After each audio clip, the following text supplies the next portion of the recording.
As James Turner sat in LaGuardia Airport in New York, he couldn't help but feel that it wasn't the most pleasant way to spend an evening. He watched the boarding process for what he hoped would be his flight back home to Charlotte. James, along with his two sisters, owned a small pharmaceutical company that their father had created decades earlier. The father had developed a series of valuable but rarely used drugs, making the company profitable but offering little growth opportunity. With both parents passed, James had spent the last few days in New York negotiating the sale of the company to a big pharmaceutical concern. Today, James had reached a deal with his lawyers and brokers, leaving them to finalize the contract negotiation. James hoped he would get home tonight, but it looked doubtful. The last flight of the day to Charlotte was fully booked, and he was third on the wait list. He hadn't called his wife Polly because he wasn't sure what to tell her. Sitting at a bar where he could watch the gate, he drank his second gin and tonic, thinking about the deal and the money he and his sisters would share. Over $10 million for him, plus a well-compensated transition period with the big pharma company, meant a new lifestyle for him and Kyle. Their twin girls were already out of the nest, or at least on their way. Both were attending college, juniors at Duke, where the tuition was eating him alive. But that would all change when the pharma deal closed. Meanwhile, the boarding process was finishing, and the gate agents were ushering the last passengers into the jetway. Then, a bit of a miracle happened. The boarding sign changed, and James saw his name appear as having cleared the waitlist. He tossed money on the bar, gave the bartender a thumbs up, grabbed his briefcase and overnight bag, and sprinted to the gate. The gate agent handed him a boarding pass and quickly explained to him and two other waitlisters at a party of 4 who had checked in remotely had failed to show up, so they got the seats. James ran down the jetway with his new companions, arriving at the boarding door to find out he had gotten a first-class seat. A good sign, he thought. Cleared the flight, sitting in first class, maybe home a day early. Maybe that meant the pharma deal would really close. As the boarding door closed and he settled into his seat, the flight attendant asked if he wanted something to drink as they taxied to the runway.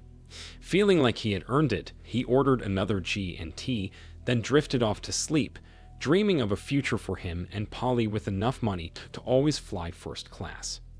The jolt and screech of landing stirred him from his sleep.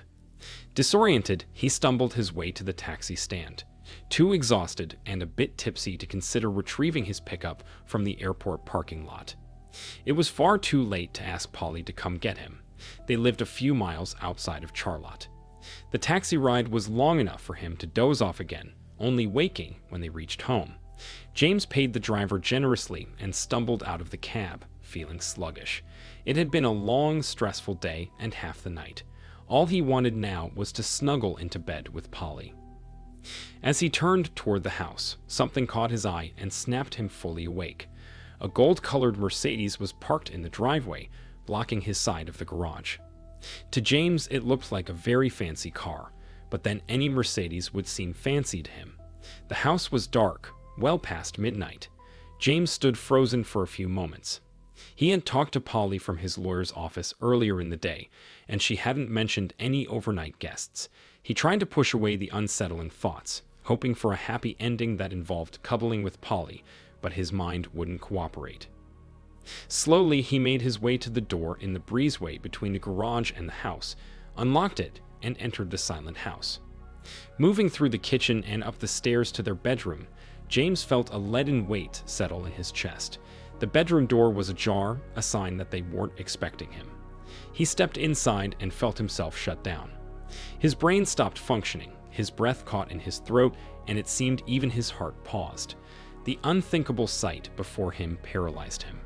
Polly was fast asleep, sprawled on her side of the bed, her arm draped over another man, who was also asleep and wearing a slight smile.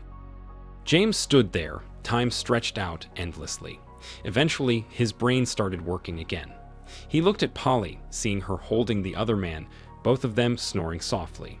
It shattered him.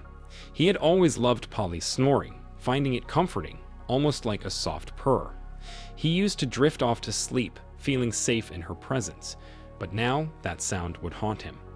He realized he would never hear it again, never fall asleep beside her. Despite the pain in his heart, James began to think more clearly. He noticed the man's neatly folded clothes on a chair where he had often sat himself. A smoldering fury ignited within James. He grabbed the pants, extracted the wallet and car keys, then paused to consider his options. He could lash out at the man, whom he now dubbed asshole, with a tennis racket from the bedroom closet. Or he could have done the same to Polly. Both actions, though satisfying momentarily, could spell trouble in the long run. Another plan started to form. He pulled out his cell phone to snap a few incriminating photos as the idea took shape. Once he finished taking pictures, James gathered Ashwell's clothes and shoes. Ashwell was a big guy, much larger than James. Standing at 5'10" and weighing about 160 pounds, James realized a tennis racket might not be a wise choice, even in the short term. With Ashwell's belongings in hand, James took one last look at his wife, his once beloved wife, the mother of his precious daughters, and steeled himself against the love that had sustained him for over 2 decades. Without shedding a tear, he left the bedroom, descended the stairs, and stepped outside. The key fob unlocked the Mercedes, and James placed his briefcase and overnight bag inside before settling into the driver's seat. He had never been a connoisseur of fancy cars, but as he sat in the Benz, he found himself appreciating it. After figuring out the controls, he shifted into gear and drove off. A mile down the road, James pulled over to inspect Ashwell's wallet. It contained the usual items, some cash, business cards identifying Ashwell as Nick Peterson, a senior sales associate at a local Mercedes dealership, and a driver's license showing an address in Charlotte. If Ashwell had a family there, James mused, he could cause some real trouble, both for Ashwell and possibly for Polly. However, James was exhausted, so he decided to head for a nearby motel and get some rest. Polly Turner, a meticulous woman, knew she wasn't as intellectually sharp as her husband James. However, her attention to detail had allowed her affair with Nick Peterson to continue for nearly 5 months without James suspecting a thing. As she lay in bed the next morning with Nick, she pondered over the situation. James was still in New York, she presumed. Too much of a car salesman, she thought, deciding it was time to end the affair. She enjoyed Nick's imposing presence, reminiscent of the football players she dated in college, but his increasing possessiveness was a concern. Allowing him to spend the night was a mistake she wouldn't repeat. She intended to spend her life with James, and though he would never know about Nick, having another man in their bed was too disrespectful. She turned to Nick, but suddenly the alarm clock interrupted her thoughts, ringing at 7 in the morning. Today, she resolved to call Nick and end things gently but firmly. Polly dressed and headed for the shower. As she returned to the bedroom, Nick emerged from the guest room with a towel wrapped around his waist. "Polly, where did you move my clothes?" he asked. "What? I didn't move them anywhere. Where did you leave them last night?" "Right there, on that chair, but they're gone." "Did you take them into the guest room with you? They must be here somewhere." Nick mumbled, walking back down the hall to check, only to return a moment later. "No, they're not there. They're not here, there." His voice trailed off as he struggled to understand the disappearance of his clothes. "Did you leave them downstairs when we came in last night?" Polly asked impatiently, recalling their heavy drinking the evening before. "No, I'm sure I didn't, but I'll go look," Nick replied, leaving the bedroom. He returned quickly, rushing up the stairs. "Polly, my car is gone. My clothes aren't downstairs. Someone was here last night. They took my clothes. They stole my car." "Damn, what's going on?" "What? How?" Polly tried to make sense of Nick's words. How could his clothes and car disappear when they had been in the house all night? Could someone have broken in? Suddenly, Polly collapsed onto the bed. "What's wrong?" Nick asked, concerned. Polly struggled to respond, her breathing labored, making it difficult to speak. "Nick, what if it was James?" she finally suggested. "What if he came home from New York while we were sleeping? What if he took your stuff and your car?" "Oh damn," Nick muttered as he collapsed onto the bed next to Polly. "You need to find out where he is. If it was him, well, that's one thing. But if he's still in New York, that means some burglar broke in. And that means we need to call the cops." I have to get my stuff back and my car. Ah, shit, that car. If we call the cops, they'll want to know who owns it, and it's titled in my wife's name. For some goddamn tax reason, His voice trailed off as he contemplated a future that might range from just bad to absolutely disastrous. I'll call his office. His secretary comes in really early, and she'll know where he is. Polly pulled out her phone and dialed James's office. Even though it wasn't quite 8 o'clock, James's secretary answered immediately. James Turner's office. May I help you? Hi, Stacy. This is Polly. I know it's really early, and I'm not sure where James is. He didn't call last night, so have you heard from him? Polly, it is early, and I know the team in New York worked really late last night. They probably are getting a late start today. I talked to James about 6 yesterday, just before I went home. He said they were making good progress, and they might have a deal today. That's good news. So he's still in New York, right? Yes, I'm pretty sure he is. I expect to hear from him once they're all back at the lawyer's office. Do you want me to ask him to call you? Yes, please, but only if he has the time. I understand how crucial this deal is. Sure thing. Bye then. They ended the call, and Polly turned to Nick. James is still in New York, so we should consider calling 911 to report a break-in and a car theft. Polly, what's the plan? Do we tell them that your lover's clothes were stolen from your bedroom and his car from your driveway? We're in deep trouble. All right, I see your point. Let's brainstorm. How about I drive you to your place, you change into some clothes, and then report the thefts as if they happened there while your wife was taking the kids to school. We can skip mentioning the stolen clothes, explaining that would be tougher than a stolen car. Yeah, but I already told my wife I was in Atlanta yesterday for a meeting about the new Mercedes S-Class, and I won't be back until this afternoon. Okay, but the plan still holds. We just wait until maybe noon, when you would be getting back anyway. You stopped by home, left the keys in the car since it was a quick stop before you went to the dealership, and your car got hijacked while you were in your house. You know, I think that might work, and I could say I left my wallet in the car, and they took that too. And we can hang out here for a few hours, maybe end up needing another shower, maybe together. Nick, okay, yeah, I need to call into work to take a sick day. Polly worked as a paralegal at a small law firm. The work was okay, if a little boring. She stepped into the hallway to make the call, and came back into the bedroom to find Nick back in bed, no towel around him, and stroking his cock back to what she had to admit was a nice erection. She was tempted, but thinking about James and about her decision earlier to end the affair, she decided to say no. Nick, she said, making no movement to take her own clothes off, I think it is time to end this.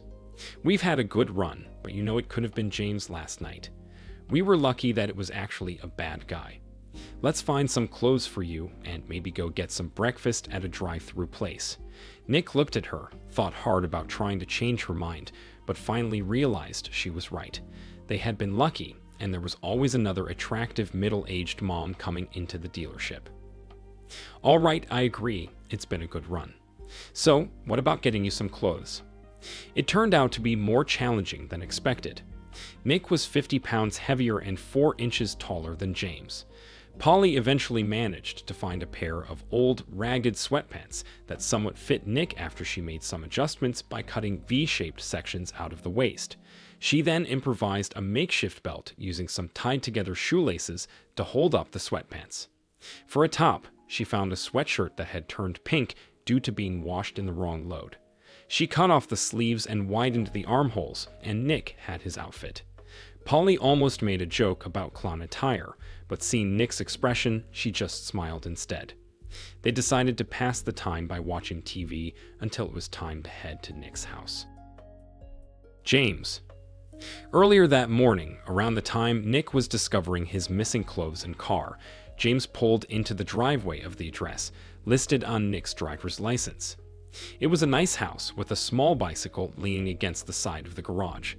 Sitting in his car for a moment, James pondered, his mind swirling with thoughts, but still no tears. The night in the motel had passed swiftly, and he had gone out for a run at daybreak. Surprisingly, he didn't feel as bad as he expected. Perhaps he was still in shock. Approaching the front door, James carried Nick's wallet with the driver's license visible. He rang the bell, and a young woman, still appearing to be in her 20s, opened the door. She was attractive in a disheveled sort of way. James, wearing his suit from the previous day in New York, a white shirt now wrinkled and no tie, didn't look his best, but he hoped he didn't come across as threatening. He raised Nick's driver's license for the woman to see and gestured towards the gold Mercedes. Before he could speak, she slammed the door shut, but then reopened it a few seconds later, holding up her cell phone. I have 911 dialed on my phone, ready to call, unless you tell me my husband is okay.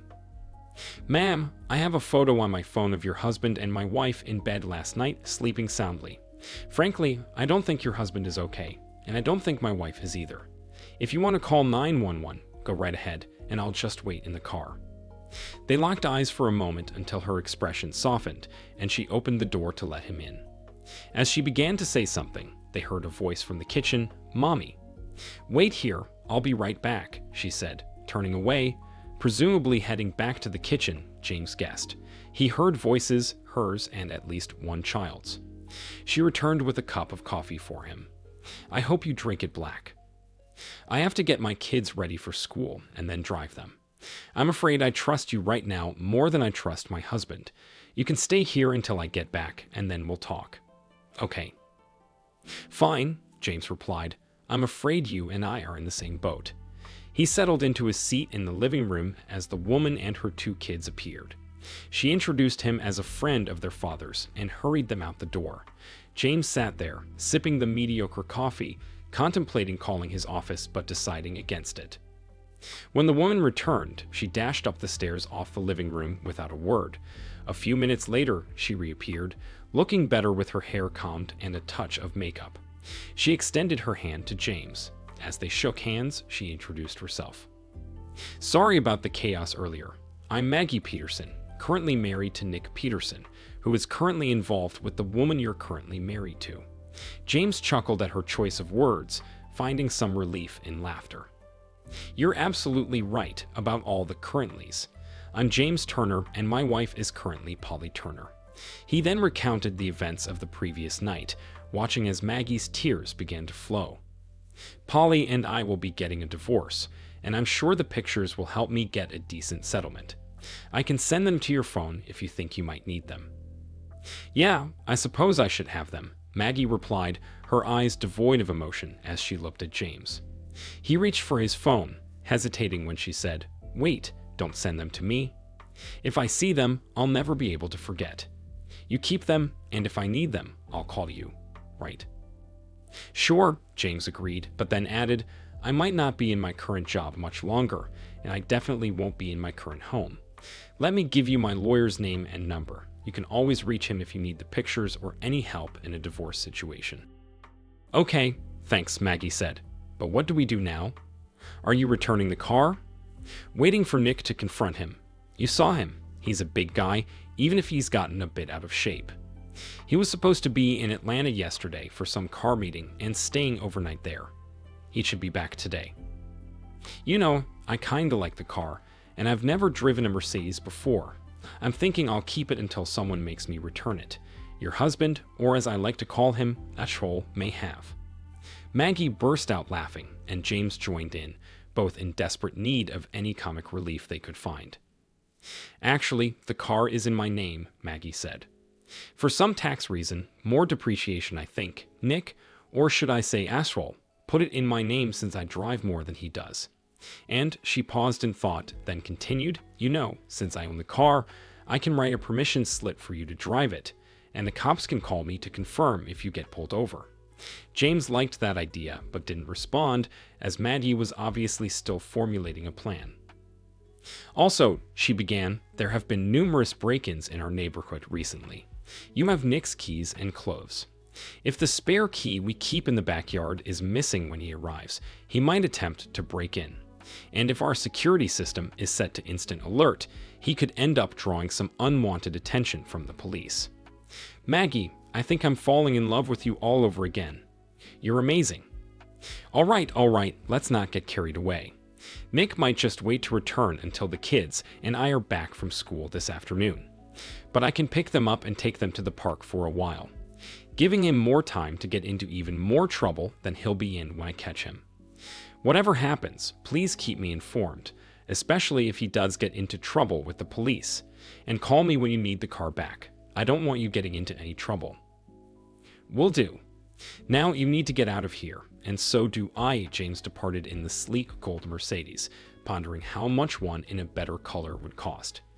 Maggie had given him the permission slip, so he assumed she would retrieve the hidden key, set the alarm, and leave for the rest of the day. Polly and Nick. Around noon, Polly dropped Nick off at his house and quickly sped away, as if she wanted to avoid any further interaction. Nick approached his front door with a mixture of hope and dread. He hoped it might be unlocked because Maggie was home, but dreaded the possibility of her being there. Naturally, it was locked, and he hurried around to the backyard, where they usually kept a spare key hidden under a rock. But to his dismay, the rock was missing. "Damn," he muttered, surveying the back of the house, contemplating whether to break in. He attempted the back door, but it was also locked. Realizing he had no other option, he resigned himself to breaking in. He examined the windows along the back, weighing his options. The window into the family room seemed the most viable, being the largest. Breaking it would give him the most space to enter. He snapped off a branch from a tree he'd been meaning to trim and studied the window. Since he was barefoot, he needed a way to break the glass without injuring himself. He dragged 2 chairs from the back deck and placed them next to the window. He figured he could climb over the chairs to avoid the glass, and then proceed cautiously once inside the family room. After a few deep breaths, he steeled himself for what was to come. Nick swung the branch into the family room window, which shattered with a satisfying crash. Unfortunately for him, the sound triggered the wailing alarm of the home security system. Even more unfortunate, a police cruiser happened to be passing down his street, as Maggie had called the local police station earlier to report possible break-ins in the neighborhood.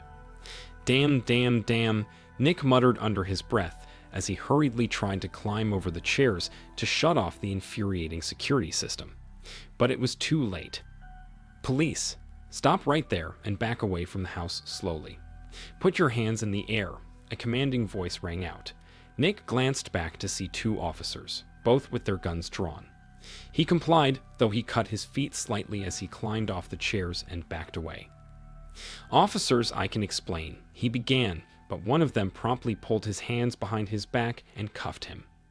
Ignoring Nick's attempt at an explanation, the officer recited his Miranda rights and then asked if he had anything to say.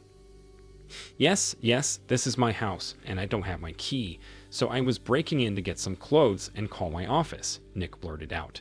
The officers eyed his sweatsuit outfit, their expressions perhaps suggesting they thought it comical. One of them asked for ID.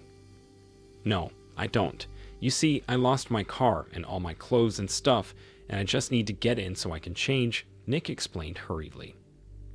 "How did you lose your car, sir?" the officer inquired further. "Well, I was staying at a friend's house last night, and this morning the car was gone," Nick replied, feeling the pressure. "Just gone. Did you report the mysterious disappearance? Did you maybe leave it at a bar somewhere?" the officer pressed. Nick was stuck. He didn't want to reveal his whereabouts or why he hadn't reported the car missing, but he also didn't want to end up in jail for trying to break into his own house. And those handcuffs were seriously uncomfortable. Then an idea struck him. "You can call my wife. She can verify my identity, and maybe you could drive me to my office." "I can get some help there to get some clothes," Nick suggested, knowing he'd face a lot of hassle at the car dealership, but it was better than jail or dealing with Maggie's wrath. One of the officers took Maggie's phone number from Nick and walked away to make the call. Nick overheard the officer's side of the conversation. "Ma'am, this is Officer Riles with the Charlotte Police. We're at," he gave the address, "and we have a man here who claims to be your husband. He was trying to break into your house because he lost his clothes. And yes, ma'am. No, ma'am. Yes, ma'am. We certainly will." "Thank you, ma'am." The officer turned back to Nick. "The lady says her husband is in Atlanta, and anyone breaking into her house must be a burglar. She hopes we put you in jail and throw away the key." But, but Nick was nearly in tears as the cops escorted him to their cruiser for the ride to the station. Meanwhile, Polly had driven to her office, albeit half a day late, but she would make it up. Still worried about James since she hadn't heard from him, she called his cell phone, but there was no answer. Then she called his office again. "Hi Stacy, Polly here again. I'm getting a little worried about James since I still haven't heard from him." "Have you?" "No, I haven't. I suppose that means he's still in New York with the lawyers, but it's really unlike him not to have called. You sound a bit worried, so I'll call up there and check on him. Either he or I will call you back in a few minutes, okay?" "Thanks, Stacy. You're the best secretary in the world." A few minutes later, Polly received a call back. "Polly, it's Stacy. I spoke to one of the secretaries in the law office, and she said James left late yesterday, hoping to catch the last flight down to Charlotte. So I called James's cell phone to check on him. I did speak with him, and he asked me to tell you he would call you later." "Okay." "Thank you, Stacy, thank you," said Polly as she disconnected. A snake started growing in the pit of her stomach. James ended his call with Stacy and disconnected. He was behind the wheel of his gold Mercedes en route to meet a new lawyer. This attorney came highly recommended by Fred Thomas, his trusted business lawyer of many years. James hoped he could place a similar level of trust in this new divorce lawyer. "Mr. Turner, please take a seat. Ms. Coleman will be with you shortly," the receptionist informed him as he entered the lawyer's office. He settled into a chair, finding some solace in the office's decor, not extravagantly lavish, but certainly not cheap. Before he could dwell further on his thoughts, a woman in her 50s, with dyed red hair and a sturdy frame, entered the reception area. "Mr. Turner," James stood and nodded. "I'm Jenny Coleman. Fred asked me to take good care of you. Let's step into my office and discuss your situation." James followed her into a tastefully furnished office, accepted a cup of coffee from the receptionist, and began recounting his story, discovering his wife's infidelity, his desire for a divorce, and his need to safeguard his assets, particularly the proceeds from the sale of his and his sister's company. He chose not to mention the Mercedes, though he suspected Jenny might find it amusing. "James, may I call you that?" He nodded, and she continued, "I'm Jenny. Here's the relatively good news, given your circumstances. Fred informed me that you and your sisters owned your company prior to your marriage, so your shares are considered separate property. This means your wife has no claim to your company shares or the sale proceeds. However, it's crucial to keep these shares and proceeds separate from any joint accounts you have with your wife. Understand?" James nodded, absorbing the information. "I think I understand, but what about our house, retirement accounts, and things like that?" "Well, the news isn't as good for you there. Since your income is significantly higher than hers, you'll be paying alimony for a few years. We might be able to forego touching your retirement accounts by increasing the alimony. I know it's not ideal, but dealing with some short-term discomfort now is better than risking having to split your retirement savings down the line. As for your kids, since they're in college, there's no need for child support. Are you okay with covering the rest of their college expenses?" "Yeah, that's fine. And what about the house?" "You and your wife will need to decide. You can either sell it and divide the proceeds, or one of you can buy out the other based on the current appraised value." "After what I witnessed last night, I definitely don't want the house. I doubt Polly can afford to buy my half, so I suppose that means selling." "All right, I can prepare the paperwork accordingly. The divorce petition is fairly standard, so I can have it ready for your review tomorrow, early if you prefer, so we can have her served by tomorrow afternoon. Then we can work on a proposed settlement agreement next week." "That's pretty fast. Mr. Turner, James, listen to me. If there's a chance for you and your wife, if counseling or just some time might..." No, it's just the shock I'm dealing with. Less than 24 hours ago, I was happy, eager to get home to my wife, share the good news about selling the company. And now, I'm here discussing divorce filings. But go ahead. I'll figure out how to handle it." "All right, but if you change your mind, just give me a call, and we can make adjustments." James expressed his gratitude, paid a retainer, and exited her office. As he made his way back to the gold Mercedes, he couldn't shake off thoughts about the jerk he had seen the previous night. This reminded him that he had promised his secretary he would call Polly. Polly. Hello, Polly greeted as she answered her phone in her law firm office. Polly, it's James. You called, looking for me. Oh, James, thank you for calling. I've missed you. Where are you? I'm here in Charlotte, Polly. When did you get back? That familiar sensation of dread coiled in her stomach. Last night, Polly, I got back last night, and the dread tightened its grip. Polly sank back into her chair. She knew she had to keep this conversation going, but she could barely breathe, let alone speak. Polly, I'm hanging up now. No, James, no, she managed to squeak out. Please, can we meet somewhere? I need to see you and just be with you for a few minutes. James hesitated. This woman had been his love, the mother of his daughters, the most important person in his life for more than 20 years.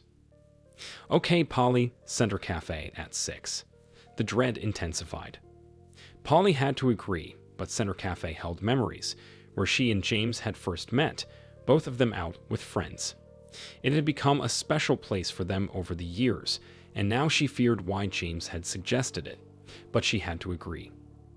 James, I'll see you there, and please listen. I'm sorry, and I love you. James hung up. Polly sat there, tears flowing, the dread tightening its grip even more. Polly arrived at the cafe early, James not yet in sight. She ordered a glass of wine and sat, consumed by self-loathing. Her first real experiences had been with big, strong college soccer players. With them, she felt like a helpless victim, and oddly, she loved it. But when James came into her life, she decided she was done with feeling helpless. James was everything she needed. Strong, loving, a great father to their daughters, a good provider. Everything except for the occasional intrusive thought about one of those soccer players. That alone might have been manageable, if not for the recent flight to Charlotte from the West Coast. James had been visiting a pharmaceutical company, trying to sell a new drug, and she had accompanied him for a getaway weekend before his meeting started.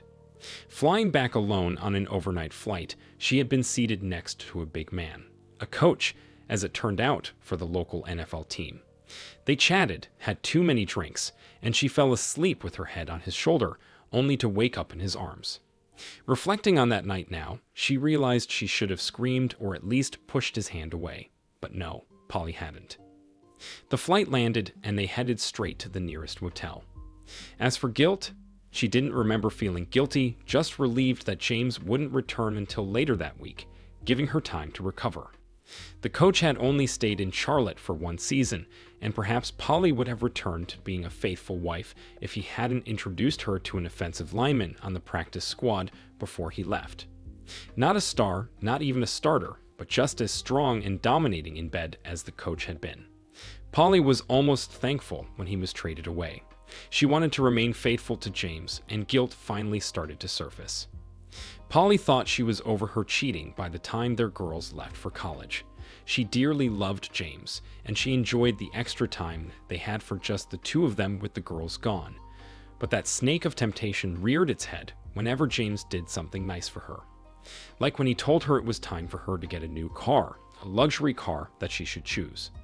Unfortunately, she chose to go to the Mercedes dealership, where she met Nick Peterson. He didn't sell her a Mercedes, but he certainly knew how to push all the right buttons to get her into bed. She knew it was wrong, because Nick wasn't all that great.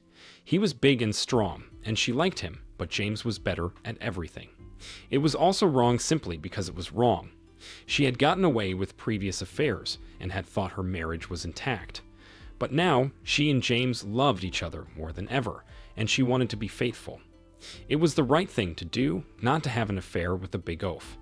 Letting Nick spend the night in her marital bed had been a terrible mistake, even if James hadn't discovered them. But she had let him, and now she was terrified of the terrible price she might have to pay. "Hello, Polly," James greeted as Polly looked up to see him standing there. He appeared noticeably older than when he had left for New York, and she couldn't help but feel responsible for that. The familiar sensation of unease slithered in her belly. "Hi, James. Thank you for being here. I don't even know where to begin in expressing how sorry I am. May I ask you some questions? He said, taking a seat. Oh, James, please no. If we have any chance, questions and answers will just destroy it. James, we should escape, just for a few days, to some island in the Caribbean, where we can reconnect, hold each other, where... Polly, please, don't be delusional. If you can't answer my questions, I'll leave now. The snake kept biting, but Polly knew she had to endure that pain and let James vent. Perhaps, just perhaps, he could move past his anger towards reconciliation. Okay, James, ask me anything. Do you know what time I got home last night? It was a peculiar question, she thought. No, not exactly. It had to be after. She stopped herself. She knew what his next question would be, and it was, and do you know what I saw when I got home, when I walked upstairs to our bedroom, or I should say, what used to be our bedroom? Yes, James, I understand what you must have seen, and I know it must have been one of the most terrible things you've ever witnessed, and I know it's entirely my fault. Please just hear me out. James, I am so sorry, sorry enough that I won't contest any divorce you want. If you want to yell at me, you can do it right here, and I won't protest. If you want to... Shut up, Polly. Next question. How many men since we got married? If you lie, if I even suspect you're lying, I'm leaving. Polly's initial instinct was to lie. Her second thought was that lying was too risky, and her third thought was that her marriage was likely already over. 3, James, just 3 men that I wish I'd never met. I can see in your eyes that our marriage is finished, and I accept that. You deserve someone better than me. I'm willing to do almost anything for another chance, but I understand if you want nothing more to do with me. Get a lawyer, Polly. You'll be served with divorce papers tomorrow. James stood and walked away. Polly sat there, too stunned to cry at first. As she processed James's words, the snake in her gut bit hard, and tears finally came. James. James left the cafe, reminiscing about how he and Polly first met there decades ago. He wondered if this recent meeting would mark the end of any meaningful conversation between them. Intimacy, he thought bitterly, the cruelest kind. Hearing your wife admit she's seeing other men. And seeing her with that toad Nick in our bed, asleep, her snoring for God's sake. How could I ever move past that? Maybe he could have dealt with 3 anonymous affairs over their 20-plus years together, with counseling and lots of apologies on her part. Maybe. But he couldn't shake that image from their bed. Their marriage was finished, and as he sat in that cursed gold Mercedes, he finally let himself cry. As darkness fell, James realized how late it was. He blew his nose, wiped his face, and thought about what Maggie Peterson had said earlier, though it felt like ages ago. She had warned him not to send her pictures of Polly with her husband. She knew forgiveness would be much harder if faced with visual proof. James decided to call her to share his thoughts and check on the Mercedes. Hello? Maggie answered her home phone. Maggie, it's James Turner from earlier today. I just wanted to check in on how you're doing and see what I should do with the car. James, thanks for calling. I'm managing, I suppose. You can hang onto the car for now. Nick's in a heap of trouble, so he won't be needing it anytime soon. Trouble? I hope you didn't resort to drastic measures. No, but he might be wishing I did. He got himself arrested for trying to break into our house, and apparently he took a swing at one of the officers. You know how big he is. The cop ended up tasering him. Then something happened while he was in jail. He won't talk about it, but I suspect he may have been assaulted by another inmate. I refused to speak with him, and he eventually had to call his brother to bail him out. Now his whole family knows what's happened. Wow. Maggie, I can't say I feel sorry for him, but I am sorry for what you're going through. I want to commend you on your decision this morning not to look at those pictures of him and my wife. If there's any chance of reconciliation, those images would only complicate things further. Yeah, he finally arrived home a couple of hours ago, in tears, apologizing and begging me to let him stay, at least for now. You know we have 2 young kids, so I'm going to try to work through this, but it won't be smooth sailing for him. His own brother, who's a lawyer, advised me to insist on a post-nup agreement, and he offered to help with it. Plus, I'll be managing our finances, at least for the time being. Nick is going to be closely watched, and I won't hesitate to rein him in. Good for you, girl. I wish you all the best, and when you need the car back, just let me know. They ended the call, and James sat there, feeling a tinge of envy towards Maggie. Perhaps Nick had finally learned his lesson. Getting arrested and facing an assault charge for attempting to hit a policeman, along with whatever he went through in jail, might have straightened him out. James hoped so, for Maggie's and their children's sake. He eventually drove back to the motel where he was staying. He had one more task before attempting to sleep, calling his daughters, Judy and Julia. "Hi, Daddy," Judy, he presumed, answered. They were twins, fraternal, not identical, but they might as well have been. They sounded alike, attended the same very expensive college, studying the same thing, nursing. At least they didn't look completely alike. They were close and obviously sisters, but not so obviously twins. James often admitted, only to himself, that he was glad they weren't identical. They were experts at teaming up on him, and he thought it would be even worse if two identical young women were working him to get a car, permission to stay out late, money for a trip to Florida for spring break, whatever the daddy please request of the day was. But he also admitted, again only to himself, that he loved to spoil them. "Judy," he replied. "Yep, you got it." Of course, it was a 50-50th chance. "What's up?" "Listen, tomorrow is Saturday, and I'd like to take you and your sister out for brunch. Well, let's call it brunch, maybe around 11 o'clock. At that bistro on 4th Street where we've been before." That sounds good to me. Hold on a sec." He could hear noises in the background, then she was back. "And it's good with Julia too, can we?" He quickly cut her off, remembering their last brunch had included 6 or 7 of their friends. "Let's just make it the 3 of us tomorrow, okay?" "Sure," Judy replied, "but tell me what's..." Once again, he interrupted, not wanting to have a difficult conversation over the phone that would be better in person. "Listen, I need to run. See you at 11. Love you, and tell your sister I love her too. Bye," and he hung up. He hoped she wouldn't call Polly, but he couldn't have told her that. She would have called Polly right away. 11 o'clock tomorrow morning would come quickly enough. Polly. After James departed from the cafe, leaving her with his advice, warning, or perhaps a curse, Polly found it difficult to stop her tears. She realized she had ruined everything: her marriage, her family, her entire life. She knew her daughters would eventually find out, her parents, all her friends. She would likely lose her home and even James himself. Poor James, to have walked in on her in bed, naked, probably with that damned Nick sporting an erection. The image must have shattered James, and Polly's tears flowed unabated. A waitress finally approached and inquired if she needed to move to the ladies' room. Polly stifled her sobs and managed a weak "no, thank you." She settled the bill and left, heading towards the place that soon wouldn't be her home anymore. Upon arrival, she found some gin, though the quantity was all wrong. Not enough to knock her out, but too much to help her rationalize how to win James back. After she consumed it all, it did help her fall asleep, clinging to a hope for some sort of miracle to bring James back to her. James and his daughters. At 11 the next morning, James sat in the bistro waiting for his daughters to arrive. Earlier that morning, he had reviewed and approved the draft divorce petition, then driven 2 hours from Charlotte, contemplating how to break the news to Judy and Julia. As they walked in, he prepared himself for the difficult conversation ahead. After the usual greetings and small talk, James finally broached the subject. "Girls, I have something important to tell you," he began. "It's not about illness or anything physical, but it's not good news either." Julia, perceptive as always, jumped in. "Is it about Mom?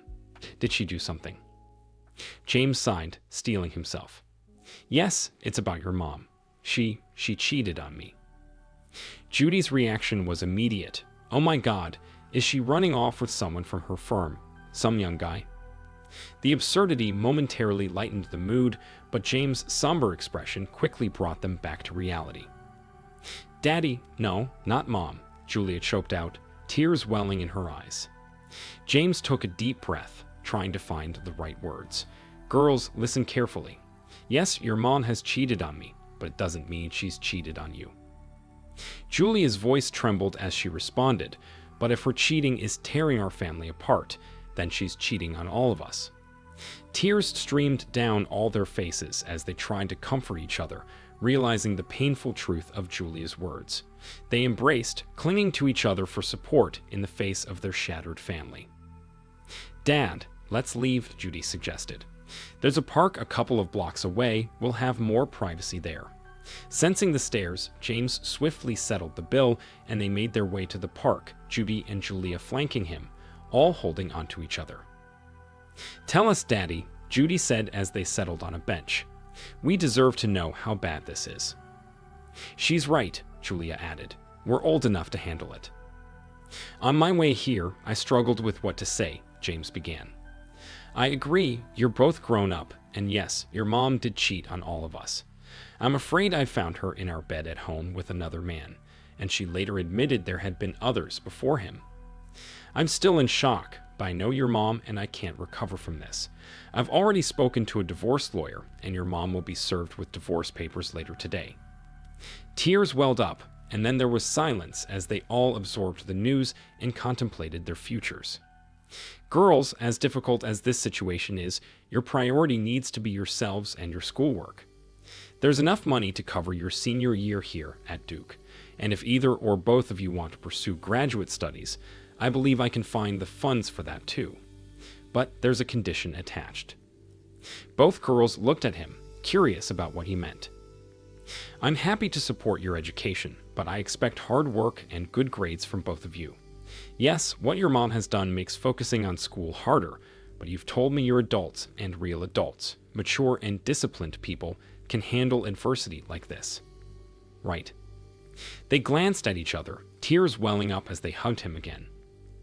"Yes, Daddy, you're the best, and we absolutely, positively won't let you down," Julia reassured him, while Judy appeared pensive. "Daddy, Julia's right, we won't let you down. But what about you? Are you going to be okay? What are you going to do?" "Well, you can do a lot of thinking during a 2-hour drive.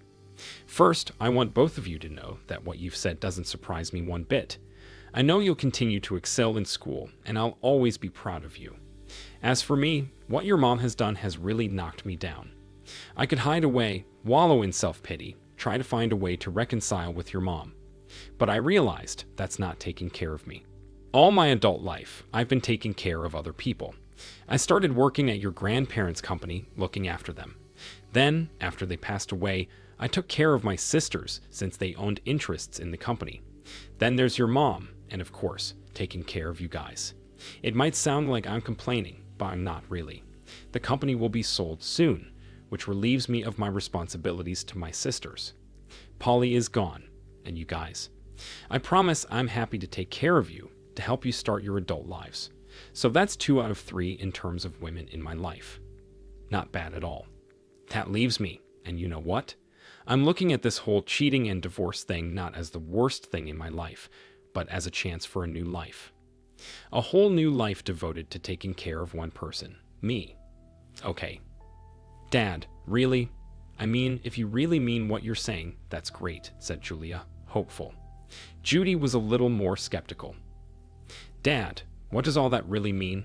A new life? What, working for another pharma company? Buying a farm? What? That's a great question, and I've got a solid answer. No specifics yet, but this new chapter is going to be all about physicality. Running marathons, scaling mountains, sailing across the Atlantic, trekking the Alps, embarking on safaris. There's a world of possibilities out there, and you know what? Along the way, I might just meet a fascinating woman, someone who shares my adventurous spirit. Who knows? Wow, Dad, that's incredible. Both girls stared at him, astonished. This was their dad, not some daring explorer. Did you really come up with all this on the drive from Charlotte? Judy asked. Well, partly yes, but also I haven't slept much, and my mind's been racing, brainstorming different ideas. I could easily drown my sorrows in a bottle, but instead, I'm choosing to make the most out of this situation. Trust me, I'm going to be all right. With more hugs, kisses, and a few more tears, James bid farewell to his daughters, heading back to Charlotte in the gold Mercedes. Polly and the daughters. After James departed, the girls immediately called their mother. The phone was answered by a scratchy voice at the Turners' residence. Putting the call on speaker, Julia began, "Mom, it's Julia and Judy. Daddy just informed us about something terrible during our brunch." Their mother responded, "What did he tell you?" Julia continued, "Well, the word divorce came up, and he mentioned that your infidelity was the reason." Dad provided more details, but essentially, that's the gist of it. "Is it true?" Their mother hesitated before replying, "It's complicated. Your father and I have been married for so long, and this mistake, yes, I've made a mistake, well, more than one. But we can work through this. I just need to give your dad some time to." Julia interjected, "Mom, listen. Dad mentioned divorce. He wasn't talking about fixing a mistake. He was talking about infidelity." Their mother responded, "Yes, technically, he's right. But that doesn't mean we can't fix this. I told him I would do anything." Judy cut in, "Mom, I think he may be in denial. Dad said he consulted a divorce lawyer. It seems like he doesn't see a way back for both of you." Julia, and I don't want to choose sides, but you need to face the reality. There was a strained silence on the other end of the line as Julia and Judy exchanged concerned looks. Did they need to make the drive to Charlotte? Polly finally spoke, barely above a whisper, "I know. I know I've made a mess, destroyed my marriage. I think your dad hates me, and he's right to feel that way. I've done terrible things. Your dad told me to get a lawyer, and he's right about that too. I'm sorry, girls. I understand this is difficult for you as well." "Mom, don't worry about us," Julia reassured her. "We'll be okay, and I believe Dad is handling things the best he can. You need to focus on yourself. Getting a lawyer is a good step. Judy and I can drive over to Charlotte if you need us." "Thank you, girls. That means a lot. I'll manage. I just need some time to come to terms with my actions." The call ended, leaving the girls uncertain of their next move. "You know," remarked Julia, "it's ironic, in a sad way, how we're more concerned about Mom, who caused this mess, than we are about Dad." They continued their discussion, eventually deciding to give their parents space to sort things out without interference from their daughters. Polly sat in her Charlotte home, feeling a bit hungover from gin the previous night and deeply despondent after speaking with her daughters. She knew she should get up, get dressed, and do something productive. "Do something," she urged herself. Just then, the doorbell rang, distracting her from thoughts of another round of gin. When Polly opened the door, she was greeted by a young woman who was visibly chewing gum. "Can I help you?" Polly inquired. "Yes, ma'am. Are you Polly Turner, the wife of James Turner?" "Why, yes, I am. Why do you ask?" Polly questioned. "Ma'am, you have been served," the woman stated as she handed Polly a folder of documents and took a photo of her. "What? What?" Polly stammered as the woman retreated to her car.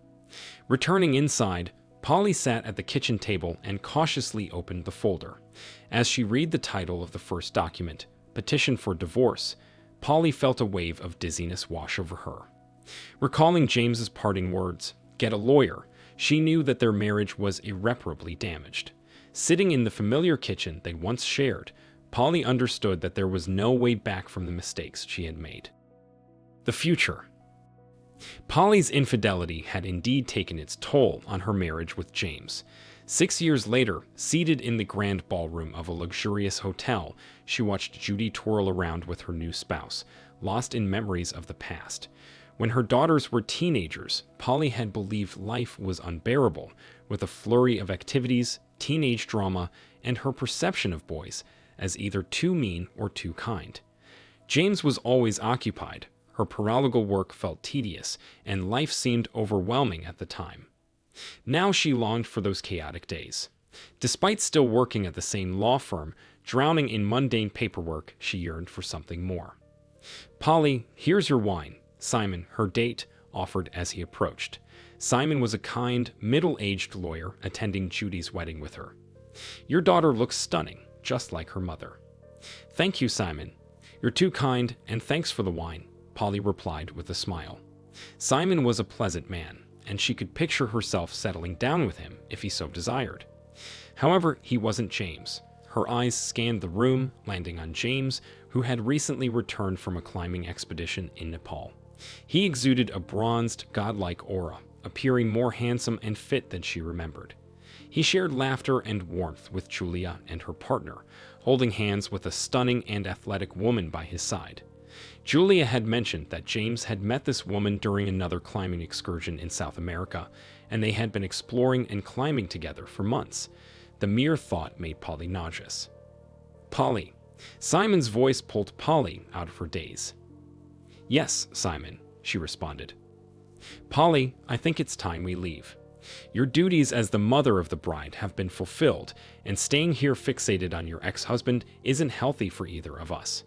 It's not conducive to whatever relationship is blossoming between us, Simon gently suggested. Simon, you're so thoughtful, and you're absolutely right. Let me bid farewell to my daughters, and we'll make our exit, Polly agreed. She embraced and kissed her daughters, offered her best wishes to the newlyweds, and made a conscious effort to ignore James and his attractive companion. James caught a glimpse of Polly as she made her way out of the ballroom, stirring a pang of nostalgia for their past. Julia interrupted his thoughts with a question. Sorry, Julia, what were you saying? James inquired. Daddy, do you remember that odd gold Mercedes you drove to have brunch with Judy and me at Duke that morning? Julia asked curiously. Whatever happened to that car? Ah, Julia, that's a long tale I won't bore you with. I borrowed that peculiar gold Mercedes from a friend and eventually returned it to her. I believe she sold it. It was indeed a car plagued by bad luck, James explained before turning back to his climbing companion, discussing their upcoming mountain adventure. The second story. The romantic movie, which had occupied Sally and me for the past couple of hours, finally concluded. Despite my slightly inebriated state, I chose to sit beside her, and she seemed to appreciate the gesture. I just can't wrap my head around it, Grant. How could a husband be so stubborn that he couldn't understand and forgive his wife for such a minor slip-up? Sally questioned, her tone filled with genuine confusion. What do you mean? It wasn't minor at all. She cheated on him, for heaven's sake. Any wife who betrays her husband deserves whatever consequences come her way. It's unacceptable, plain and simple, I retorted, my stance firm. That's incredibly harsh, Grant. A compassionate husband would be more open-minded. He'd realize that a moment of weakness doesn't negate her love for him, Sally countered, her voice tinged with disagreement. It signifies a lack of regard for him. A wife who strays is essentially belittling her husband, regardless of whether he's aware of it or not. In her eyes, he becomes diminished, I argued, steadfast in my belief. But what if that's not her intention? Sally pressed on. Intentions aside, Sally, the act itself speaks volumes, and the consequences are unavoidable, I replied, unwavering in my conviction. That's absurd, Grant. I can't believe you're so old-fashioned. These issues can be discussed and resolved. There's no justification for revenge on the husband's part, Sally retorted, her frustration evident. That's only if the wife comes clean before getting caught. If he discovers it first, her fate is sealed, and if she denies it afterward, well, then she's truly crossed a line, I maintained, holding firm to my perspective. Most husbands are oblivious to their wives' actions anyway, so this argument seems futile. I'm going to bed, Sally declared, ending the conversation. I'll join you shortly, I replied, acknowledging her departure as I remained behind with my thoughts.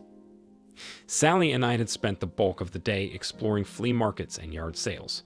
While she delved into her treasure hunt for old cast iron trivets, I didn't mind accompanying her, finding my own distractions among the stalls. She had a peculiar penchant for collecting the most weathered and worn-out trivets she could find, much to my bemusement. Our weekends were often dedicated to these excursions, a pleasant diversion from our shared goal of saving for our first home. Naturally, Sally had grand plans for our future kitchen, envisioning walls adorned with an array of trivets, perhaps 100 or more. Despite being married for only 6 years, our relationship had endured several years of courtship. Sally, with her petite stature and endearing curves, had always been a source of affectionate teasing, especially about her childbearing hips. We dreamed of filling our new home with the patter of little feet once we were settled, but for now, our focus was on accumulating enough funds for a substantial down payment, a goal that required us to be diligent savers. As I finished reading an article in Sports Illustrated, my mind kept circling back to the conversation we'd had earlier. Sally's unusually defensive stance on the topic of infidelity had caught me off guard. It was a subject that had never before breached our discussions, and I had never doubted her loyalty.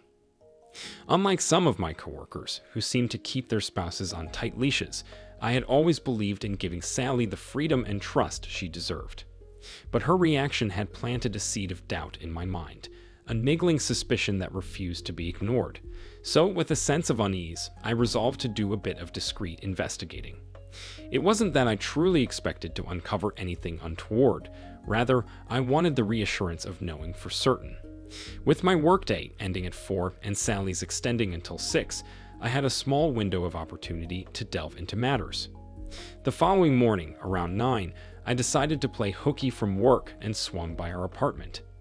I wasn't entirely sure what I was searching for, but the prospect of sleuthing around felt oddly exhilarating, akin to embarking on a clandestine scavenger hunt. However, my investigative escapade was abruptly halted by a peculiar sweet scent that greeted me upon entering. The air was thick with the overpowering fragrance of air freshener, way too much of it. Curiosity piqued, I began to roam around, my nose twitching as I tried to decipher the source of the aroma. Eventually, my investigation led me to the living room fireplace. It was evident that Sally had recently burned something, as evidenced by the clean hearth and the still damp black soot on the bricks.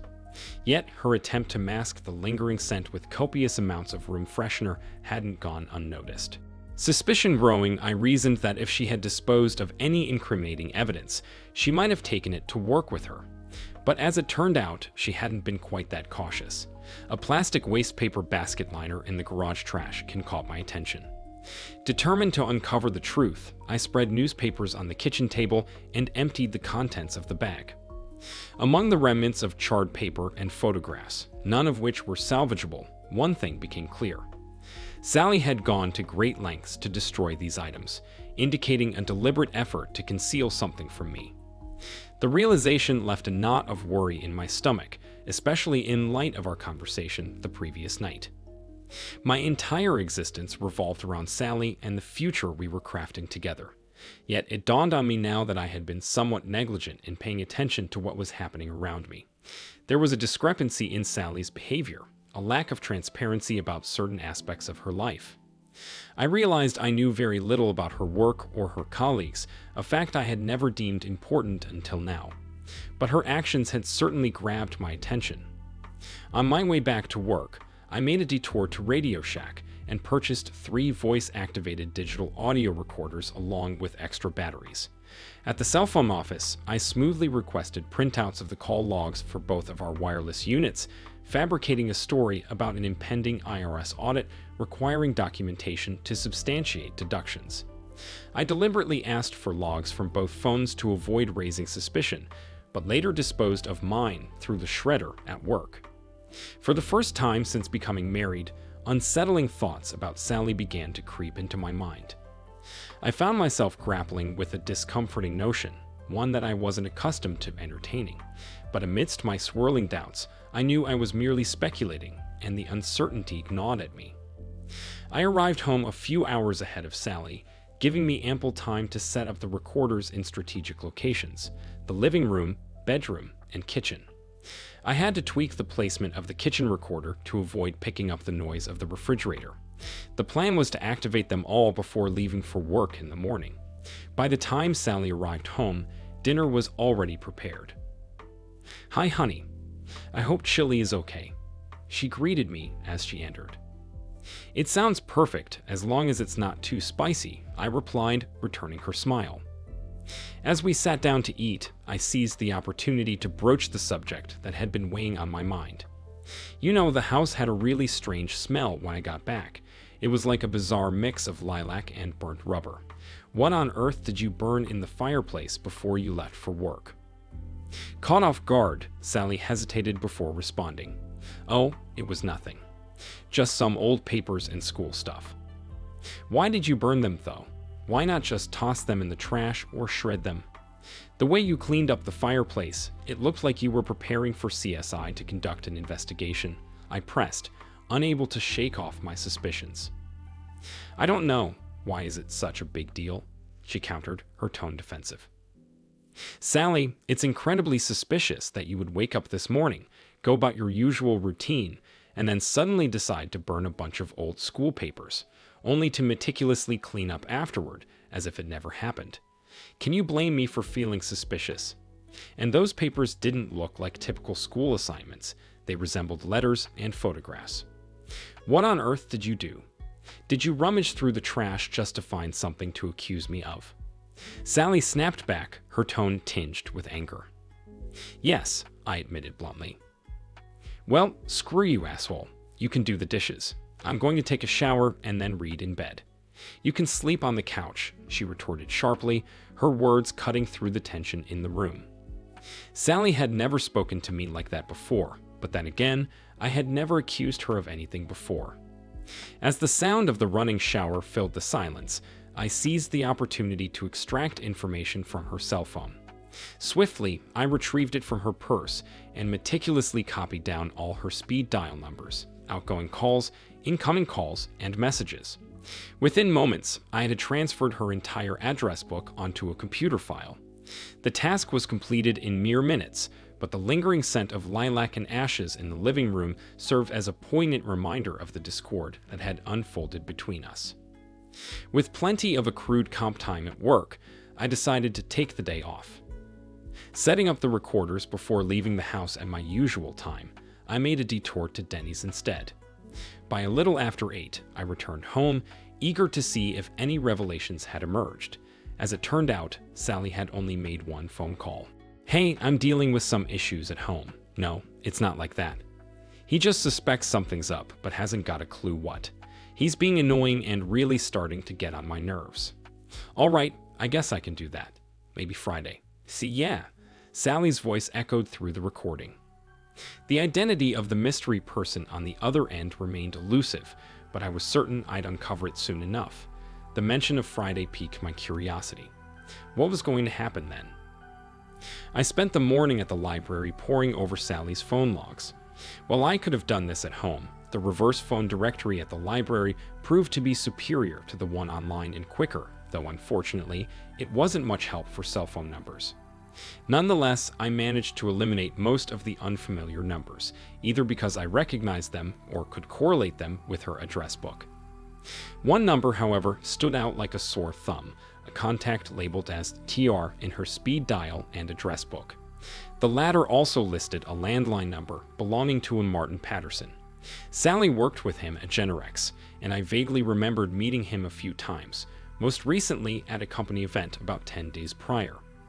His close rapport with Sally throughout the evening had struck a chord with me, and I distinctly recalled feeling uneasy about it. Martin was married to a petite brunette who hadn't seemed particularly enthralled at the party either. I meticulously compiled a list documenting every instance of Sally's calls to Martin and his calls to her over the past 3 months. Surprisingly, there were no text messages exchanged between them. While I could only speculate, I assumed that Martin was the recipient of Sally's morning call. The frequency of their phone interactions was notable, but I remained acutely aware that my conclusions were mere conjecture. After making a couple of copies of the phone log, I mustered the courage to pay a visit to Martin Patterson's house. With nothing to lose, I knocked on the door, bracing myself for whatever awaited me on the other side. Grant Baker, I was hoping to speak with you. Come on in, greeted a woman as she opened the door. Her unexpected warmth caught me off guard. I'm sorry, I feel like I'm at a disadvantage here. While I know you're married to Martin, I don't believe we've ever formally met. My name is Emma, she introduced herself, extending her hand, which I shook out of politeness. Grant, what I need to discuss with you is the affair between your wife and my husband, she continued, her words landing like a punch to the gut. It seemed Emma was privy to far more information than I was. Her revelation left me reeling. Wow, that's unexpected, I managed to stammer out. It became apparent that Emma was far ahead in terms of knowledge about the situation. I'm filing for divorce from Martin and naming Sally in the suit. I've gathered substantial evidence to support my case and would like to compare notes, Emma explained, her tone resolute. Emma, I don't intend to impede your process, but I only became aware of this yesterday. I'm afraid I don't have much information to offer you. All I have are a few phone logs, I confessed, handing her one of the copies I had made. Emma's reaction was immediate. Let me see, she urged eagerly, clearly anxious to examine even the limited evidence I possessed. I passed her the copy, allowing her to retain it for her own records. Emma meticulously scrutinized the phone logs with the precision of an IRS auditor, annotating details and cross-referencing them with her own documentation. Her demeanor was oddly intense, with a grin bordering on the verge of a cackle. As she delved deeper into her analysis, her fervor seemed to intensify until I couldn't help but interject. Is there any information you can share with me? I asked, hoping to glean some insight into the unfolding situation. Of course, I'm more than willing to share whatever I have, Emma replied, her tone surprisingly accommodating. She slid 3 motel receipts across the table towards me, each displaying the date, time, and the name of the establishment. What stood out was that all 3 receipts were from different motels and paid for with cash. The fool doesn't even realize that I check his pockets every night after he falls asleep. I pocket the receipts, and he doesn't even notice they're gone. He lives in his own oblivious world, where I might as well be invisible to him, Emma remarked with a mixture of frustration and resignation. As our conversation progressed, Emma's anger appeared to escalate, and I couldn't help but feel a twinge of concern for my safety. I hoped her fury wasn't directed towards me simply because I was Sally's husband. Veins bulged on her neck, her agitation palpable.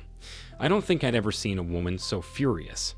Despite my apprehension, she graciously made copies of the motel receipts for me. I have plenty more receipts and other evidence if you need it. Oh wait, let me show you something special, Emma declared abruptly, disappearing momentarily before returning with the Ziploc baggie. Inside lay a pair of women's panties. Do you recognize these? Absolutely, I confirmed, recognizing the gray-green bikini panties as belonging to a set my wife owned. I retrieved these from Martin's coat pocket on the night of the last company party. He tore through the closet and the car looking for them, but he didn't dare confront me about it, Emma explained, her tone a mixture of frustration and triumph. May I borrow them? I inquired, sensing their potential significance in unraveling the truth. Only if you promise to return them, Emma countered with a hint of amusement. Deal, I agreed. For the next hour, Emma Patterson unleashed her fury like a woman possessed. I attempted to leave several times, but she held me captive with her impassioned tirade. Eventually, she mentioned that Martin had a vehement aversion to condoms and adamantly refused to use them. I had dinner prepared by the time Sally returned home, my stomach rumbling with hunger after skipping lunch. As she entered, she seemed remarkably composed, and in that moment, I understood why I had failed to notice anything amiss before. After clearing the dishes, I served up slices of key lime pie, her favorite, along with some coffee, enjoying the tranquility of the moment. Sally, can I ask you something without you getting upset? I broached cautiously. Aren't you still fixated on the fireplace? She quipped. No, it's something else, I replied earnestly. Okay, go ahead, she granted. Where are the panties that match this bra? I held up the gray-green push-up bra that Emma had given me. I don't know, probably in my dresser. Why are you rummaging through my underwear? Are you turning into some kind of pervert? Sally's tone edged towards annoyance. Could you please go and get the panties for me? I persisted. Sally remained seated, avoiding eye contact as she stared down at her pie. It was evident she couldn't retrieve the panties, and her frustration began to show. You know, I just remembered. I threw them out last week. The elastic at the top came off, and I didn't feel like fixing them, she explained hastily. But they were less than a month old, Sally. You bought them at the mall just 3 weeks ago. How did they wear out so quickly? I pressed, a note of skepticism creeping into my voice. She was on the verge of boiling over. Her lower lip trembled, veins bulging in her neck, fists clenched tight. It felt like I was facing Emma's wrath all over again. "All right, Mr. Know-It-All, you tell me what happened to my panties," Sally demanded, her voice laced with anger. "Last week, as we were getting ready for your company party, I saw you put on this bra and the matching panties. I remember admiring how good you looked. But when we returned home from the party and you undressed in the bathroom, I noticed you weren't wearing any panties. How did you manage to lose your underwear between leaving the house and coming back?" I questioned, trying to keep my tone steady. "I think you're mistaken. I did have them when we got home. You just didn't see them," Sally retorted defensively. "All right, then explain how they ended up in Martin Patterson's coat pocket." I brandished the Ziploc bag containing the panties. "Where did you get those?" Sally demanded, her eyes widening in shock. "From Martin's wife, Emma." "Why?" I pressed. "Stop poking your nose where it doesn't belong. There's nothing going on between Martin and me. I have no clue how his wife got my panties. Do you have any more accusations to throw at me?" Sally shot back, her frustration palpable. "Just one more thing, Sally." I handed her a form I had prepared. "I'd like you to fill this out. It's a simple record of the dates and places where you've met other men outside of our marriage. I've already filled in the details of your last meeting with Martin. Fill that out for me, and then we'll talk further," I instructed, watching as Sally stared at the paper in silence, realizing the accuracy of the information I had entered. "Oh, and one more thing," I interjected, my voice rising with frustration. "I'm furious that you and Martin didn't bother to use any protection. It's bad enough that you cheated on me, but it's even worse that you didn't have the decency to use a condom. You had no regard for bringing home any potential diseases to me. That's absolutely despicable. Did any of the others use protection, or was it just Martin who didn't?" "No, damn it. It was only Martin. He was the only one who didn't use anything," Sally admitted, her voice tinged with defiance. An uneasy silence settled over the room. Sally's outburst caught me off guard, and I could tell she hadn't fully considered the implications of her words until it was too late. In her anger, she inadvertently revealed that she had been unfaithful with men other than Martin. It was a revelation I hadn't anticipated. With a swift motion, Sally swept half the table clear and dashed out of the kitchen. I heard the click of the bedroom door locking behind her, followed by the sound of soft crying. I decided to spend the night at a motel. The next day, I called in sick to work and informed them I'd be out for a few days. True to my word, I returned the panties to Emma. She seemed despondent this time, and I didn't press her for answers. I quickly made my exit. Finding a small motel that offered weekly rentals with kitchenettes, I set up my new temporary abode. Sneaking into the house while Sally was out, I gathered as much of my belongings as I could manage: silverware, dishes, and pots and pans. It took me about an hour to establish my new living space. Just a week ago, I had no inkling that my life would take such a drastic turn. As I made my way towards the car, I spotted Martin Patterson about 5 units down, hauling bags and boxes into one of the rooms. A chuckle escaped me as I realized he was doing the same thing I was: moving out. Whether Emma had thrown him out or he had decided to leave on his own didn't matter. The outcome was the same. Just then, Sally's car pulled in. She didn't notice me or my car. They exchanged a few words before disappearing into the room together. Seizing the opportunity, I decided it was the perfect time to head back to the house and gather the rest of my belongings. I reckoned they'd be occupied for at least an hour. I hurriedly packed as much as I could into the Volkswagen. The computer, cameras, portable TV, all my CDs, and even my George Foreman grill found their way into the car. As I was disconnecting the answering machine, there came a knock at the door. "Mr. Baker." 2 police officers stood at the door. "Yes." I answered, a knot of apprehension forming in my stomach. "Are you Sally Baker's husband?" one of the officers asked. "Yes. Is she okay? What happened?" I asked, my heart pounding in my chest. "I'm sorry to have to tell you this, sir, but your wife is dead," the officer delivered the devastating news. "No, That can't be right. I just saw her about 2 hours ago, and she was fine, I protested, struggling to comprehend this sudden tragedy. Where did you see her? The officer probed further. She was at the Desca Motel on Penn Avenue with Martin Patterson, I answered, my mind racing. Mr. Patterson is dead as well, the officer revealed. How? I demanded, my shock deepening. They were shot, the officer informed me gravely.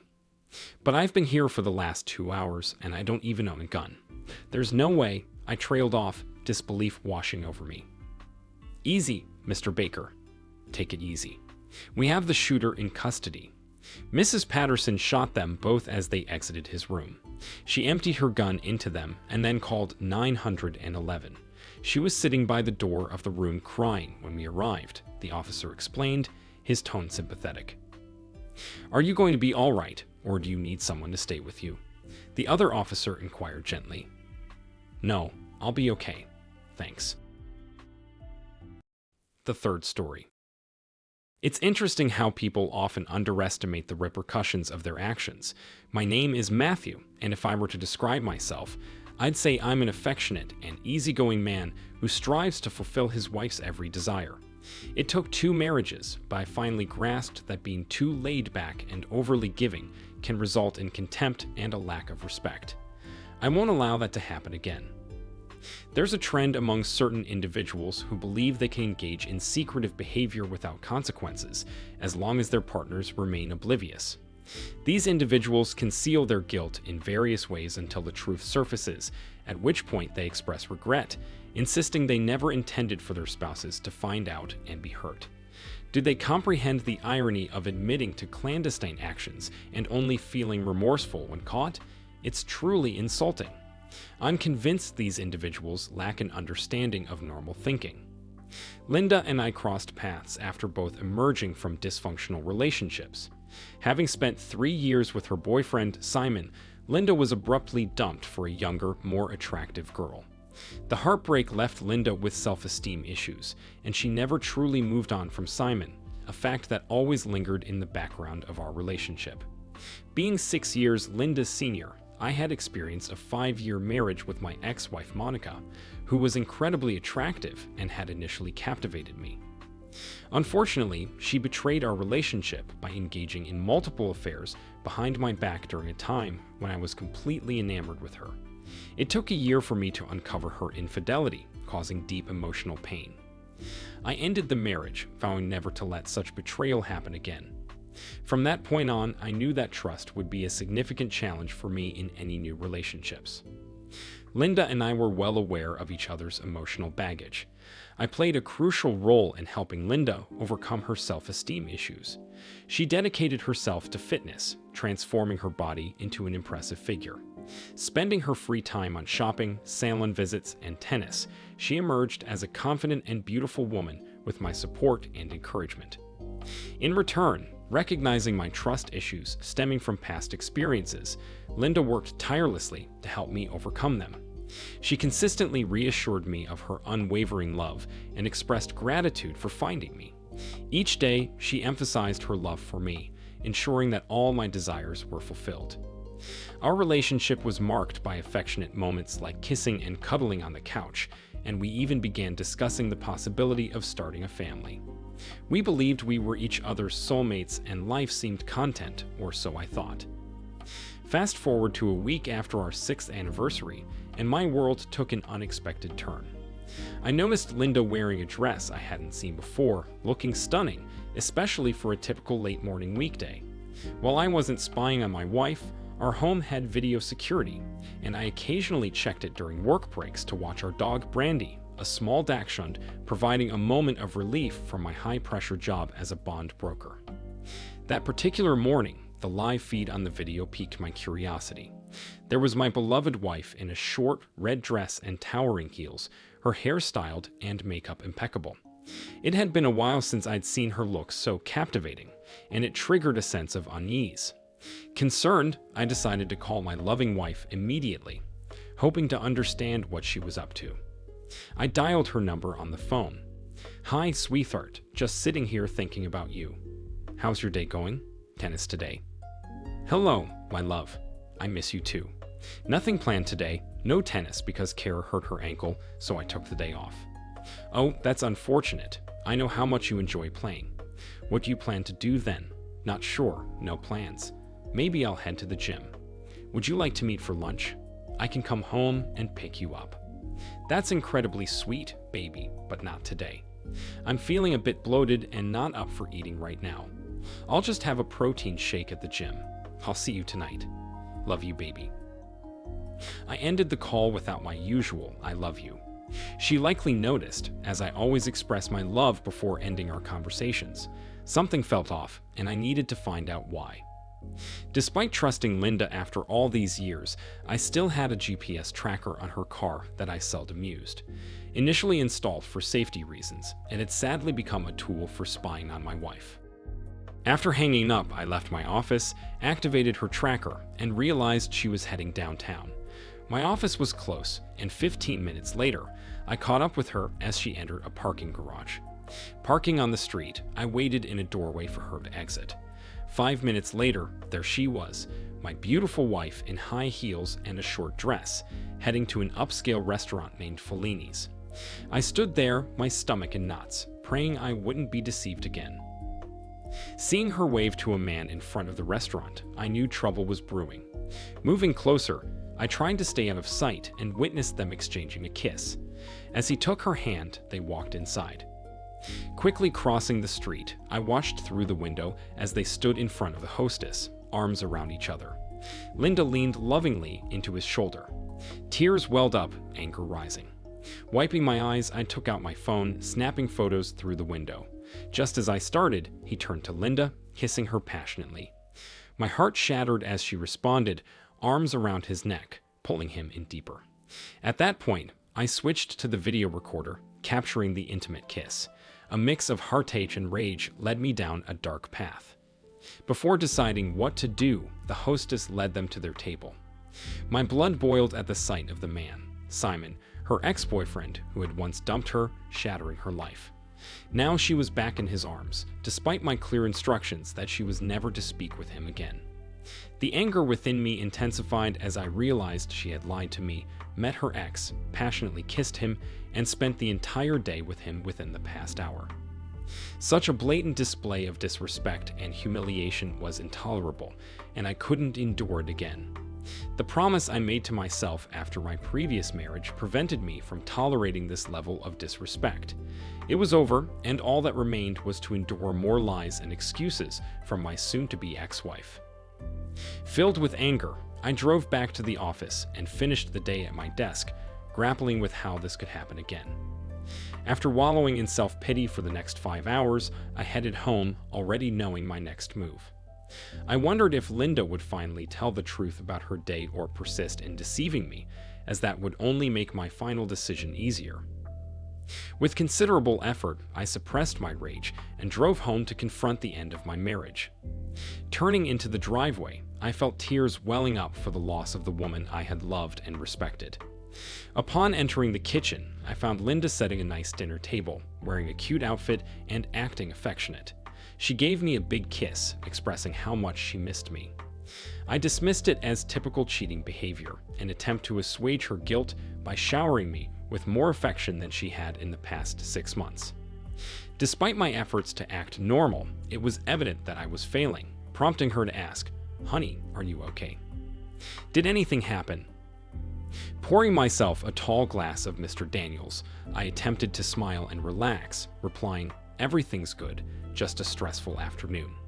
Let me get changed and cleaned up for dinner, and I'll be down shortly."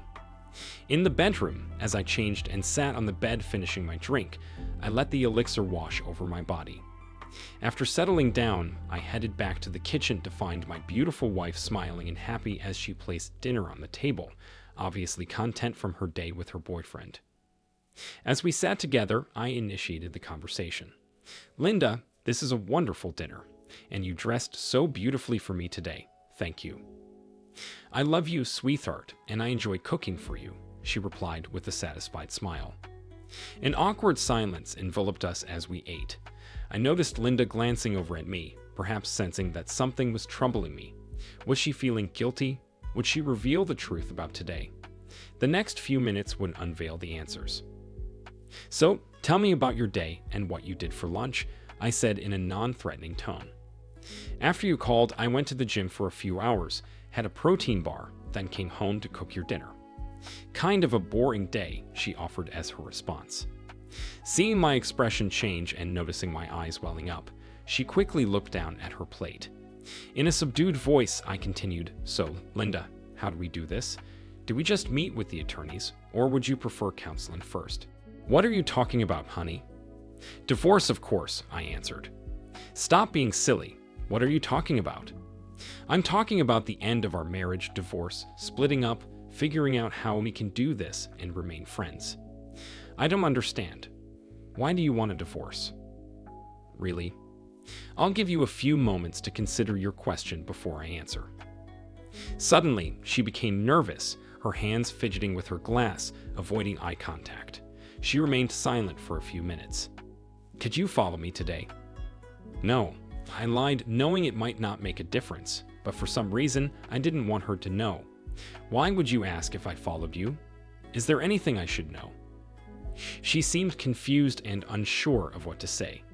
As expected, she denied any wrongdoing, claiming nothing was going on, and expressing her confusion about why I brought up divorce. With a saddened expression, I gazed into her eyes, hoping she would open up and tell the truth. After a prolonged silence, I said, "Well, let me show you what is troubling me, Linda."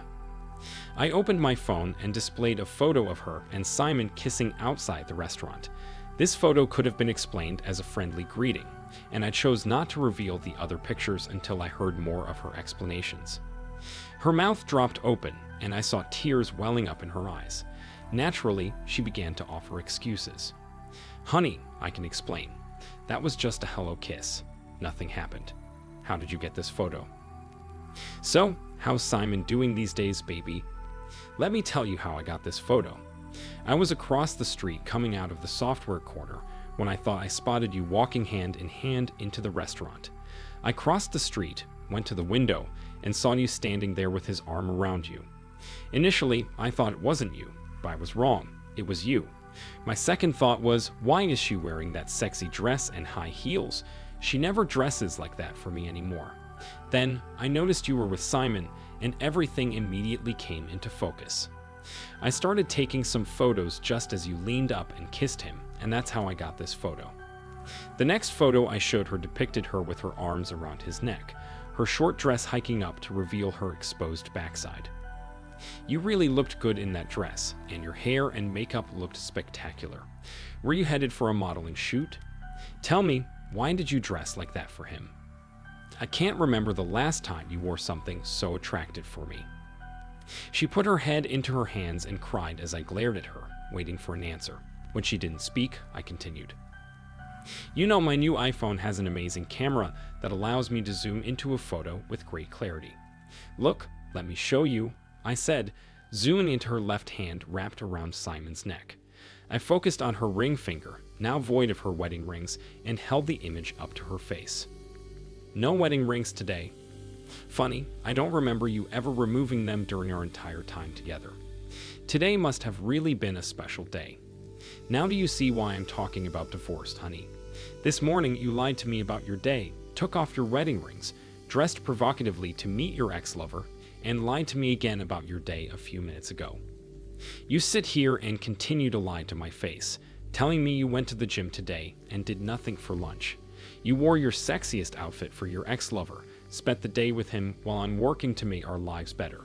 You broke your promise never to see him again, kissed and flirted with another man in public, treated me like a fool, and lied to me just now.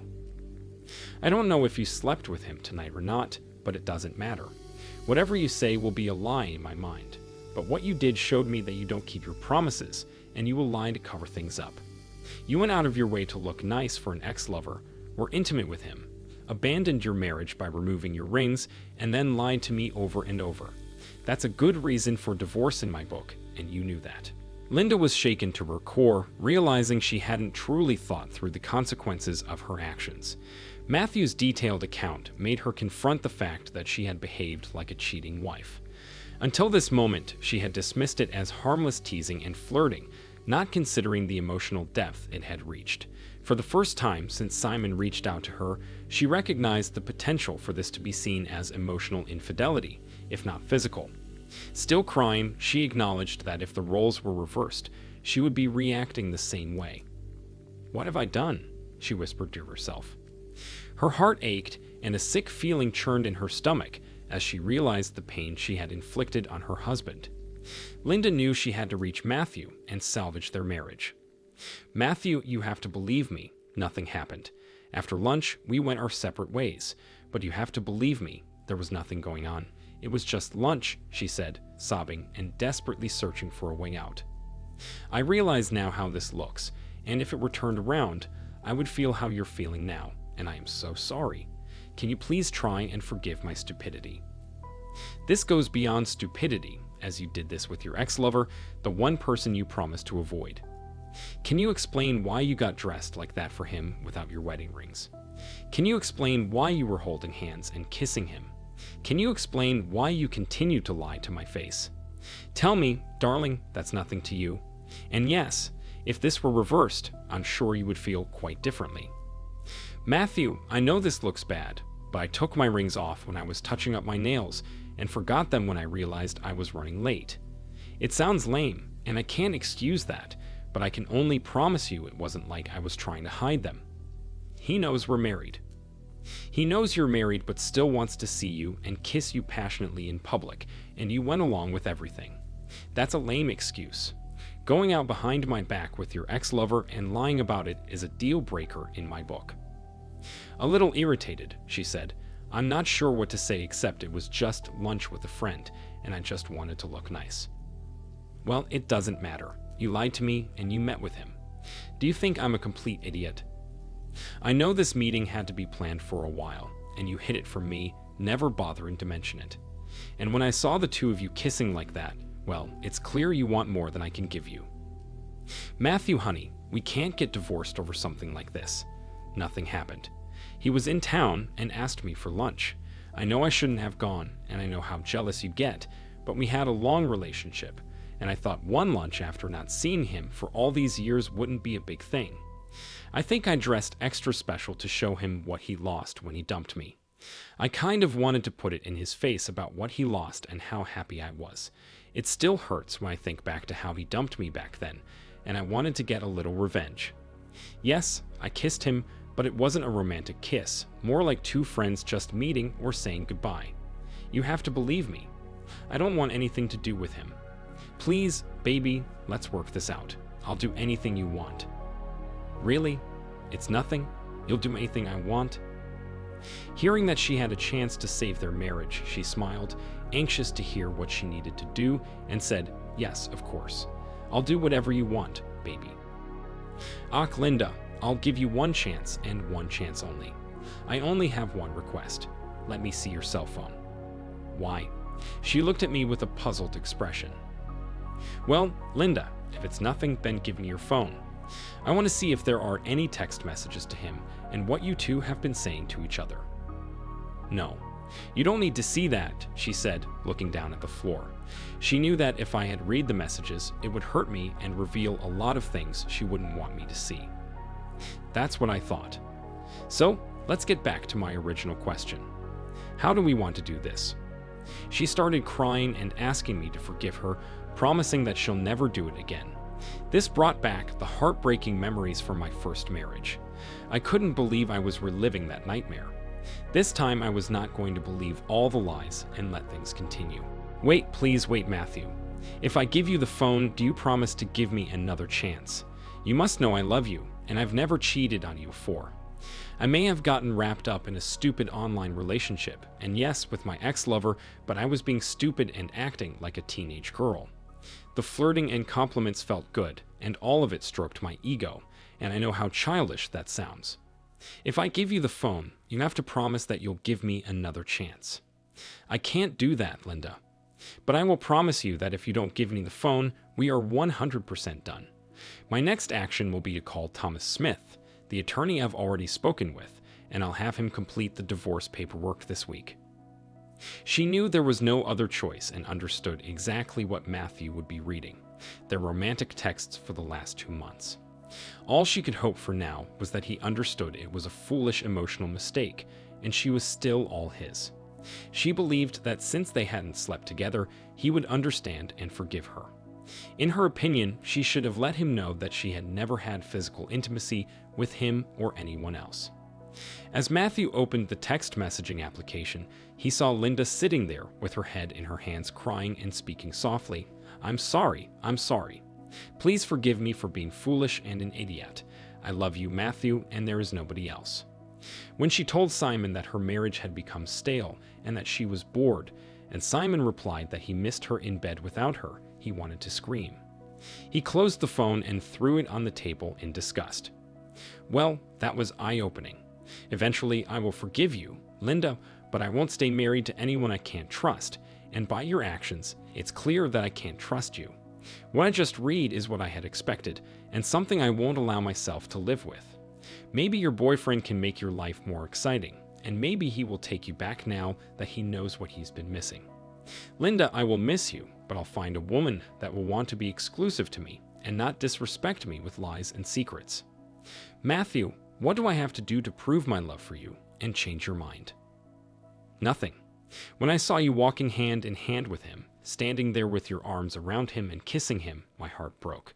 And now, knowing that you sent him those pictures and told him you still loved him, and then claiming you were sick of our marriage is more than any normal man can take. It's sad, but I feel like our entire time together has been a waste, and I've been nothing but a fool. Working hard, planning a family, taking care of you in our home, only to find you starting up with an ex-lover. Do you grasp the significance of how things might have been different if you had been honest about your day when I inquired? I can almost empathize with your desire based on your story. However, the real issue lies in the fact that you deliberately kept it from me and chose to lie about it. Let's not pretend, if I hadn't discovered it, you wouldn't have confessed. That's the heart of the matter, baby. Spare me the assurance that you would have eventually divulged the details of your lunch with your ex-lover once you got home. Don't bother, I already know the answer. Trust, loyalty, and honesty are the pillars of my values, and you trampled on them without a second thought. Despite knowing the pain I've endured in the past, you proceeded without consideration for our relationship. Had you called and informed me of your plans, I wouldn't have been pleased, but I might have let you go and have your lunch. Now I'm left to wonder if this is a pattern. If we had stayed together, I would constantly question the veracity of your words, your actions in my absence, and whether you're with him or other men. I can't subject myself to such thoughts day in and day out, and it's unjust to both of us. How do I forget the ease with which you deceived me? Yes, the kissing and looking attractive for him are disconcerting. The absence of engagement rings is hurtful, but lying and cheating are unequivocally unacceptable. I am certain that I won't live through that again. Matthew, you're right, and I made a foolish mistake. I lied because I knew you would be angry, but I felt compelled to do this, even if it was an error. I needed some closure. I thought one lunch for revenge wouldn't cause any harm, but now I comprehend the gravity of my actions, and for that, I am truly sorry. I would never intentionally hurt you, I promise. Can we work on this? I want to be as transparent and open as you are. My issue is that I never want to cause harm and will avoid it if possible, but I can now see where being dishonest is even more detrimental. Well, honesty and transparency were the only things that could have salvaged this marriage. However, you weren't transparent and honest until circumstances forced you to comply. Your refusal to let me read your text messages until there was no other option sealed your fate. Tears streamed down her face as she sat there, recognizing how the messages exposed her lack of honesty and trustworthiness. She knew I wouldn't accept this, finally understanding that her emotional relationship with another man was just as damaging as if she had been physically unfaithful. She vowed never to make that mistake again. Regrettably, our once happy marriage came to an end. We signed the papers and officially divorced 3 months later. We sold the house, divided our assets, and went our separate ways as friends. No reconciliation, no revenge, no hatred. All that remained were the smoldering ashes of a once joyful union. obliterated by deceit, lies, and the loss of trust. Epilogue. After experiencing betrayal twice, I decided to continue dating, concluding that marriage would not be a part of my future. Meanwhile, Linda and Simon entered into a relationship, and 2 months later, Linda discovered she was pregnant. However, Simon, upon learning about the pregnancy, promptly abandoned Linda, urging her to address the situation because he was not prepared for parenthood. The following morning, Linda found herself deserted by Simon, left alone to navigate the challenges of impending motherhood. According to her sister Leona, Linda became a mere shadow of her former self, her self-esteem once again shattered. Plunged into a perpetual state of depression, Linda's life transformed from paradise to a living hell, all due to her vanity and selfish choices. She struggled to forgive herself for dismantling our once happy marriage and losing my love and respect. Thank you for watching this video to the end. If you liked it, please like it and subscribe to the channel. See you soon.